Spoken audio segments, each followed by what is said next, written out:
जय श्री राम भाइयों। आने वाले दिन में बीजेपी और जेएमएम का गठबंधन होने वाला है। ऐसा मैंने एक पेपर कटिंग में पढ़ा हुआ था। देखने वाली बात है कि अब बीजेपी वाले क्या बोलेंगे। घुसपैठिया वाला मुद्दा क्या हट गया अगर ऐसा होगा तो। और कांग्रेस का तो बुरा हाल होने वाला है, क्योंकि उधर उनके सांसद चले जाएंगे एनडीए में और इंडी गठबंधन का बेड़ा नरक हो जाएगा। उधर ममता जी गठबंधन करने वाली नहीं है कांग्रेस के साथ कि 2-4 सीट भी बंगाल में मिल पाए। अब देखिए होने क्या वाला है। उधर कर्नाटक में अलग ही खेल चल रहा है कांग्रेस में, डी के शिव कुमार और सिद्धारमैया के बीच। सिद्धारमैया तो 2.5 साल के लिए सीएम रह लिए, अब बारी है डी के शिव कुमार की। कांग्रेस में हो क्या रहा है? मेन बात है कि राहुल गांधी से कांग्रेस संभल नहीं रहा है। राहुल गांधी कैपेबल इंसान है नहीं, उनकी बातों को कोई गंभीरता से ले नहीं रहा है। नहीं चलेगा कांग्रेस इस तरीके से। और स्ट्रॉन्ग विपक्ष का होना मेरे को अच्छा लगता है। स्ट्रॉन्ग विपक्ष होगा कहाँ से? एक मुद्दा लेकर राहुल गांधी अपने आप को ऐसा दिखाते कि वही अव्वल है। कोई एक मुद्दा पकड़ लेंगे, उसको रिपीट करते जाएंगे करते जाएंगे करते जाएंगे, जबकि वो मुद्दा जमीन पर होता नहीं है। यहाँ एसआईआर का मुद्दा लेकर उठे हुए थे, बिहार गया। अब देखने वाली बात है, अभी भी वो वही मुद्दा लेकर बैठे हुए हैं, जबकि वो ऐसा देख चुके हैं कि मुद्दा जमीनी मुद्दा उठाना चाहिए उनको, और वो ज़मीन पर जाते हैं, कोदो बो कराते हैं। बीजेपी वाले तो उनको स्टार प्रचारक मान रहे हैं राहुल गांधी को। सोचने वाली बात है कि उनमें ऐसी क्या कमी है। राहुल गांधी ये बात समझेंगे नहीं, और उनके अगल बगल के चाटुकार बताएंगे नहीं। चाटुकारों से मतलब है साफ साफ उनके अगल बगल जितने भी हैं, जितने चाटुकार हैं, उनको हाइप देकर कि मेरा व्यू ज़्यादा आ रहा है। सुप्रिया सिन्हा सबसे बड़ी चाटुकार है। उसका वो हाथ हिलाना जिस समय 2024 का रिजल्ट आया हुआ था, आज तक उसी गुमान में है। आज तक वो महिला उसी गुमान में है, सुप्रिया सिन्हा। उसको लगता है कि ज़्यादा व्यू आ जाने से राहुल गांधी सीएम बने, पीएम बनेंगे। वो कहीं के सीएम तक नहीं बन पाएगा इंसान। अगर वो कहीं का बन सकता है तो वहीं केरल का बने फर्स्ट क्लास, तो ठीक है। पीएम मटेरियल तो नहीं है। पीएम मटेरियल कोई है कांग्रेस में तो वो राजस्थान से है, और वो आप लोग गेस कर सकते हैं। मेरा फेवरेट पॉलिटिशियन है कांग्रेस में। वो अगर आएगा तो आदमी सोचेगा भी, लेकिन ये राहुल गांधी कोदो बोकर नहीं छोड़ेंगे। कहीं पर भी जाते हैं, कुछ भी बोलते हैं, कुछ भी करते हैं, अपने बाप के समान इंसान से आरे तारे करके बात करते हैं। उनको भारत की कल्चर के बारे में पता नहीं है, किसके साथ किस तरीके का व्यवहार करना चाहिए।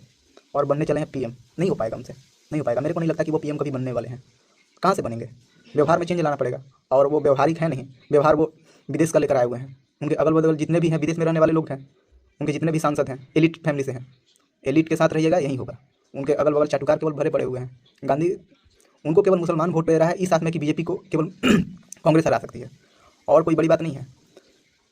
जहाँ पर स्ट्रॉन्ग अपोनेंट है वहाँ पर मुस्लिम भी उनको साथ नहीं देते। यहाँ कांग्रेस से बिखराव हो जाए केवल उत्तर प्रदेश में, तो आप लोगों को क्या लगता है कि कांग्रेस को कोई मुस्लिम वोट देगा?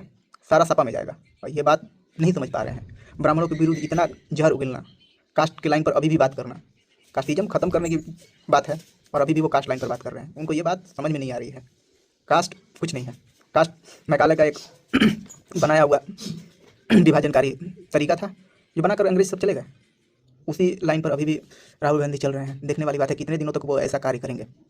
जेएमएम बीजेपी का तो गठबंधन होगा। मेरे को बुरा लग रहा है। हम वैसे हैं तो सपोर्टर, आप लोग को पता ही है, मेरे लैंग्वेज से पता लग रहा होगा कि हम सपोर्टर किसके हैं। लेकिन मेरे को ये भी अच्छा नहीं लगता कि इतना बिखराव हो जाए विपक्ष में। विपक्ष साफ मुद्दा विहीन हो रहा है। विपक्ष के पास ऐसा कोई मुद्दा ही नहीं है। उन लोगों के पास मुद्दा जो बच रहा है मोदी छीन ले रहे हैं। जाति वाला मुद्दा लाए हुए थे, वो भी छीन लिए। देखने वाली बात है कि कब तक Rahul Gandhi as a leader Congress को चला रहे हैं। वो हटें, प्रियंका को लाएं। प्रियंका हो सकता है कि अपने लीडरशिप से कुछ कांग्रेस को उभार सकती है, लेकिन वो भी तो उन्हीं की बहन है। देखने वाली बात है आप लोग। और आगे इस फैमिली से आगे कांग्रेस जाएगा नहीं। अगर इस फैमिली से आगे जाएगा कांग्रेस तो टूट जाएगा। यही दो इंसान है। आने वाले दिनों में तो देखिए रेहान बाड्रा का टाइम आएगा। हम लोग की उम्र का रेहान बाड्रा, अब वो कांग्रेस चलाएगा आने वाले दिनों में। अब वो उसका भी नाम गांधी होने वाला है। क्या हो रहा है कांग्रेस में? कांग्रेस जहाँ पर मेरे को लग रहा था कि बीजेपी जीतेगी नहीं, हरियाणा, वहाँ जीती हुई है ना। तो सोचने वाली बात है कि कांग्रेस के अंदर कितनी फूट है अंदर से। जो राज्य जीत सकता था वहाँ पर नहीं जीते, और जहाँ और सारा जगह है वो तो डन एंड डस्टेड था। ये बिहार में कुछ था नहीं। उनको भी पता था कि बिहार जाने वाला है उनके हाथों से, लेकिन इतनी अच्छी वोटिंग और इतना बड़ा बम्पर सीट मेरे को भी मेरी उम्मीद से भी ज़्यादा था। मैंने उम्मीद किया हुआ था 80 से 85 के बीच बीजेपी का, और 80 तक जदयू का भी, लेकिन 5 सीट 10 सीट दोनों ज़्यादा लेकर आए हुए हैं। बात है बीजेपी में किस तरीके से मैनेज किया जाता है, किस तरीके से मैनेज किया जाता है लोगों को, किस तरीके से मोबिलाइज किया जाता है अपने पक्ष में, उनको पता है। और ये कांग्रेस वालों को पता ही नहीं लग रहा है। कांग्रेस वालों के पास केवल लेफ्टिस्ट बचे हुए हैं। लेफ्ट विचारधारा से नहीं चलेगा ये देश। लेफ्टिस्ट मिटने वाले हैं कुछ दिन में। लेफ्ट कितना बचा हुआ है? कहाँ बचा हुआ है लेफ्ट? लेफ्ट का था कन्हैया, आ गया कांग्रेस में। सोचिए आप लोग, लेफ्ट का विचारधारा कितना संकीर्ण होता जा रहा है। लेफ्ट केवल बचा हुआ है केरला में, इसके बाद लेफ्ट है कहाँ? टूटा फूटा लेफ्ट बचा हुआ है।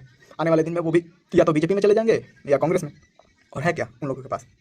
क्योंकि राजनीति तो करना है ना, उनके जितने भी बड़े लीडर हैं राजनीति करेंगे। राजनीति करने के लिए पब्लिक सपोर्ट चाहिए, और पब्लिक जहाँ जाएगी वहाँ पर लोग जाएगा। कांग्रेस राहुल गांधी से नहीं खेलेगा। निकाल दे राहुल गांधी अपने मन से कि हम पीएम बनेंगे। इस जन्म में तो मेरे को नहीं लगता कि राहुल गांधी पीएम बनने वाले हैं। 95 चुनाव हारने वाला इंसान अब पीएम बनेगा, ऐसा लग रहा है। और आप गठबंधन का अगर जीत भी गए कभी अच्छा वाला सीट तो गठबंधन में चलाएंगे, और गठबंधन चलने नहीं देगा। इतना 15 साल से रहेगा बीजेपी, अच्छी अच्छी जगहों पर उसका पकड़ हो गया हुआ है। आपको उस पकड़ से तोड़ने के लिए बहुत टाइम लगेगा, जो आप तोड़ नहीं पाएंगे, कभी नहीं तोड़ पाएंगे आप, क्योंकि सारा विचारधारा राइट विंग की तरफ जा रहा है। आप ये सब देख रहे हैं। मोदी जी का ध्वजारोहण करना, ये साफ साफ दिखाता है कि मोदी हिंदुओं के लिए जी रहे हैं, ये मुसलमानों के लिए इंसान जी रहा है।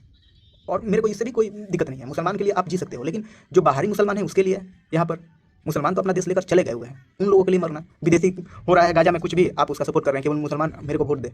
ये कितना जाहिलियत वाला कार्य था प्रियंका का, मेरे को उस पर भी डाउट होता है, लेकिन फिर भी आस उससे ही है। और राहुल गांधी से तो बिल्कुल नहीं है, जो मोजा पहनकर खेती करने चला जाता है, मछली पकड़ता है मरा हुआ वो भी छोड़ देता है उसको कुछ नहीं पता है, सांप कटा हुआ इंसान है।